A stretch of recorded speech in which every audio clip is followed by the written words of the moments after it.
Shipping our stuff to Mexico was one of the most expensive decisions we made in this move. And if I'm being real, you don't automatically win just because you shipped. Some days I am genuinely grateful we did because I have things like, my desk and my chairs and other things, those little comforts that make life feel normal. And other days I'm like, we could have moved with way less and replaced what we needed here with the money that we spent. Hey everyone, welcome back to the Rose Herd. It's Katrina here, and today we're talking about shipping your belongings to Mexico, why we decided to use an international moving company, pros and cons, and the questions you should ask yourself before you spend that kind of money. Um, I was kind of going back and forth on even making this video, to be honest, but I've had enough people ask questions about it that I'm like, okay, we will do this. But before we get into it, don't forget to hit subscribe and turn on the notification bell so you don't miss any video that we put up. And go ahead and give this video a thumbs up because it really helps the channel reach more people. And stay tuned because I'm going to share a clip from my course, the ExitUS Planner, from the lesson To Ship or Nah, where I break down shipping and how to prepare for it. And now, let's go. So here's why we shipped. Honestly, it came down to comfort and functionality. When you move countries, you're not just changing locations, you're rebuilding your whole day to day life. And we knew that we didn't want to land in Merida and feel like we were living in chaos for months trying to replace everything from scratch. For us, um, shipping was a way to keep a few anchor items, if you will, the stuff that makes life work right away. Like, a workplace setup that actually functions for me, a few household items we already knew that we like and we use daily, and some comfort pieces that make home feel like home. And I'm going to say this: moving with a family is very different than moving solo. I've seen people move here with like two suitcases and vibes, and I respect it, but it's not for us. We wanted to create some normalcy really fast. Now, do I think you need to ship everything? No, but I do understand why people ship some things. So now that you kind of have like that why, we're going to talk about the real trade off, the pros and cons. All right, so let's get into the pros and cons because shipping is one of those decisions that can feel like a lifesaver and a headache at the same time. And the first pro, I already told you, is comfort and familiarity. Having familiar items can really help you feel grounded when everything is new. And for us, it wasn't just about furniture. We were also moving with dogs, and we wanted them to have some things that, smelled like home too. Their blankets, their beds, their stuff. That familiarity matters when you're trying to help them to adjust because they didn't know that we were moving to Mexico. They were like, hey, we got into the van one day and we stayed in the van for like 10 days with, different hotels. And then we're at this house now. So that was really important. And even for us, there are certain items that just feel like home. So don't judge me, but I have this mushroom chair, this brown chair that I've had since I was a sophomore in high school. Like it went to college with me. It was in my first place. It's been through multiple moves and it's still in great condition. So like when I see that chair, my brain is like, okay, we're good. We're at home. You know, the second pro is convenience and less guesswork. So, not having to replace your entire life as soon as you arrive, especially if your exploratory trip didn't give you time to really check those things out. I know that was one of the things that we did kind of do. Like, we went to some of the different malls so that we could see what was there, like Gallerias, and we went to Alta Brisa because we're like, okay, Sears. I think we also went to I don't remember what the other one, the Plaza one is. um, and so, we want to see in Sears and Liverpool and see what type of furniture and stuff they had. Um, and I think that was really helpful for us because it's one thing to say, oh, we can just buy stuff once we get here. But when you actually arrive, it's like, okay, well, where do I buy it? Where's the good quality? What's overpriced? and what's going to be like a mission to find. Because some of the furniture, like when I was watching YouTube videos before I moved here, they were like, the furniture is small because Mayan people are small. Like even the bed that I bought here, it's queen size, but it's not like American queen size because I brought my like bed frame here. The mattress doesn't even go all the way down to the end, and that's a queen size bed. So it's widthwise a queen, but lengthwise, not so much.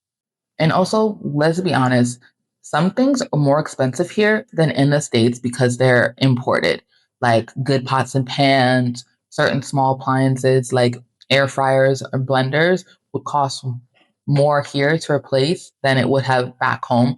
So shipping some things can actually, protect your budget depending on what you're bringing. And then the third pro, some things are just worth keeping. And I don't mean nice things. I mean like quality legacy items. So my mom has this wooden set, like it's a solid wood set of furniture that has been in literally every house I have ever lived in. It's like this big secretary desk and stand and this like set of drawers. And she got it when she was stationed in Korea when she was 19. And we were like, yep, that's coming. So I was like, it's been to Korea, it's been to Germany, back to the States, and now it's here in Mexico. It's coming with us. And then same with some of our other pieces. I don't know, you guys see this like green desk that's kind of behind me. This Joker is solid. Okay. And it's older than me. It's not that flimsy press board stuff. And it's just one of those pieces that you don't toss and replace. And then of course we brought, the important stuff, family photos, videos, papers, books. When you guys see my like high school diploma, college degrees, I even have my kindergarten graduation certificate and stuff, and this hat graduated from the Disney college program. Like I keep stuff like that, and they're not just items, it's not just stuff, they're personal, and I don't know, they matter. Now, the cons, because this is where shipping can humble you. Number one, it's expensive AF. Like, we're just gonna tell it like it is. That money could go towards furnishing a place here, immigration costs, travel, or literally just your savings. And honestly, the amount we spent on shipping, we probably could have flown back and forth a couple of times with suitcases, but it just didn't work out that way for us with timing. But it is something to think about. That is an option that you have. Number two, timing and uncertainty. So you may have a waiting period where you're just kind of living in limbo and you don't always get to control the delays, which is what happened to us. So for us, our stuff happened to be picked up from the house in Virginia and shipped when the longshoremen were on the entire eastern seaboard was on strike. So that alone caused delays. There were people that were ahead of us. And the guy told us, he was like, for every day they're delayed or every day they're on strike is like a week's worth of delays. Um, so that sucked. And then we also had a miscommunication on the Mexico side. So they kept saying, we need a copy of your visa. And I'm like, I have my FMM and my passport stamp. Like, what do you mean? What they meant was residency. I needed a CURP number, CURP, and I didn't have that when we first arrived. So if you saw our Belize video, you already know that's how the residency part happened. And then you guys saw when I actually did get my card. So we got to Mérida in October, and we did not have our stuff delivered until January because of all the issues. So keep that in mind. Delays can happen. You can be without stuff for months. So we were pretty much on like air mattresses. We had bought couches here. That was like one of the first things we did was we bought couches, dining set, and a fridge. Those are the first major things that we had to purchase when getting here. So those savings for not shipping could come in handy with getting that furniture. And then number three, you might ship things you don't actually need. And the wild part is you might not even realize it until you've been here living your life. So in our first place, we had this storage space, but it was like outside, where we just had stuff in there. And we lived an entire year without those things. Didn't really miss it. I couldn't even remember what was in there. So we're like, what was the point of shipping it. Even still, some of those things are in there we didn't really use. So if you're feeling torn, like that makes sense. Shipping really is a trade-off. It can give you comfort and convenience. It can also cost you money, time, and a little bit of your sanity. Now, before we get into questions you should ask yourself, we're going to check out this clip from the ExitUS Planner course. In this lesson, To Ship or Not, I break down shipping options, costs, and how to prepare for it. And if you want the full deal and details, the link to the course is in the description. Use code EXIT2025 to get 50% off. Now, this tool will help you figure out what's actually worth bringing with you and what to let go of. I highly recommend starting this process as early as possible because you'll probably need to go through multiple rounds of sorting, selling, or donating. And trust me, you'll need way less than you think. And if it's heavy or bulky, remember that shipping, like international shipping, is charged by weight. So again, ask yourself, do I love it? Do I use it? And can I replace it easily wherever I'm going? So if it's not sentimental or valuable, it might be time to let it go. Now, I want to reiterate, if you are doing international shipping, it is priced by weight, and you also have to pay by the size of the storage container that they're using. So you're paying for the container size, and then you're also paying by the weight, not just the items. And so sometimes it is cheaper to replace it than to ship it. And I know that can feel hard, letting go of stuff. You're like, oh, these are my things. This is home. But honestly, it also makes space in your new life. Let's get into this sheet and, figure out what works for you and your move. Okay, so on the to keep or not sheet, we have 5 tabs: shipping, bringing, storage, selling, and consolidate. Now, you may not have to use the consolidate tab. All right, now let's get into the questions that's going to help you decide what's actually worth spending money on. If you're trying to decide whether to ship, these are the questions I think you should ask yourself. And I'm saying this, remember, as someone who has shipped and still feels pretty 50-50 on that decision. So, question number 1, what are my non-negotiables?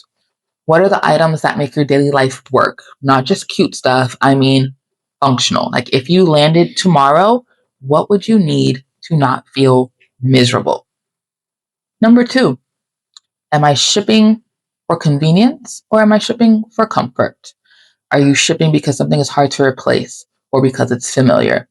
Both can be valid, but you should know which one you're paying for. Question 3, could I replace this locally without stress? Heavy on the without stress. Some things are easier to replace than you think, and some things are surprisingly annoying. So if you're unsure, do a quick price check on the big categories: furniture, appliances, kitchen stuff, and your work setup. You should check out stores like Sears, Liverpool, Koppel. That December after we got here, there's an Ashley Furniture home store here. You can get things from Walmart, Mercado Libre, Chedraui, like all of those places. Do your research to see how much it would cost to replace it with whatever the conversion rate is for your currency at that time. Because remember, it changes every day. Question number 4, how soon do I need my life to feel normal? If you're okay living minimally for a while, suitcases only might be perfect. If you need structure quickly, shipping or maybe a hybrid approach might make more sense. So, for us, we drove here. So we had stuff in the van, on top of the van, behind the van, with us. So we brought it that way. And that was easy for us. We brought things that we needed right away that we couldn't wait for shipping for, including some of the air mattresses, which is a whole other issue. We had to end up rebuying some anyway when we got here. But I personally am like, I need to work very, very quickly. And so it was hard for me because we just had like a table, like one of them foldable tables, and I had to have it in my room with like, I don't even know what I was sitting on for the first part, or I had to work at the kitchen table, which is not ideal for me when you have to have meetings and all that other stuff. I was like, I need that normalcy really quickly. Question 5. What's my tolerance for delays and logistics? Because shipping can come with waiting and paperwork and timing unknowns and extra moving parts, sometimes extra costs because we had to pay extra for other things as well too. And if that stresses you out, you need to factor that in. And question 6, if I didn't ship, what would I do with that money instead? And this is like the real, gut check, because if the answer is I'd furnish my whole place in Mexico, or, I'd pad my savings, then you need to compare those outcomes, honestly. But, there's no one size fits all answer. If you answer these questions clearly, you'll feel way more confident about your decision, whether you ship, go suitcases only, or do something in between. You have options. Even some people use couriers. I don't know how I feel about that, but some people do it. It works. Um, but you still have to get your stuff to the border, and then they will bring it across for you in their like trucks and stuff. So there's a lot of options to get your things here. And if you're planning your move and you want the full step-by-step plan, my course is the ExitUS Planner, a DIY guide for moving to Mexico. The link is below, and you can get 50% off with code EXIT2025. Now I want to know, are you team suitcase or team shipping? And what's one item you refuse to leave behind? Drop it in the comments. Thanks for watching, y'all, and I'll see you in the next video. Bye.